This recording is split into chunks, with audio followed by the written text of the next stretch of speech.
I was once given a ride by a taxi driver in Cambridge. And he says, do you know why I'm driving this taxi?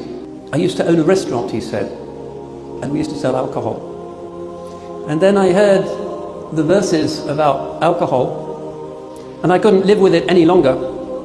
Got rid of the restaurant, now I'm driving a taxi, and I'm 10 times happier. There's a light in my heart, because I know I'm not exacerbating that sickness. I'm not poisoning my customers.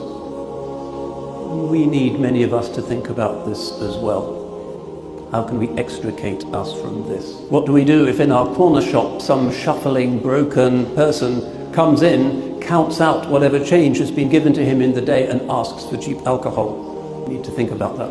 Are we part of the problem, or could we be part of the solution? As the world moves further and further into crazier and crazier forms of inequality that no economic system seems able to deal with. Communism tried. Killed so many people to try and bring about an equal society. I'm old enough to remember the Soviet Union.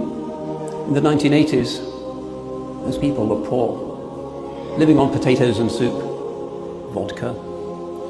There were luxury shops. Tourists could visit them. All of the latest fancy stuff from the West was there, but ordinary Russians weren't allowed in. You had to be a party member to go into those shops. So equality, nope. No human ideology has ever succeeded in creating that. The chosen one, sallallahu alayhi wasallam, tells us to love the poor. He himself chose to live with them. He prayed to be resurrected fi zumratil masakin, in the company of the destitute, the masakin. According to a hadith, are those whose income is simply not enough to cover their outgoings, their basic needs. And he says, sallallahu alayhi wasallam, in a hadith, the wealthy and the poor enter paradise before the rich by 500 years.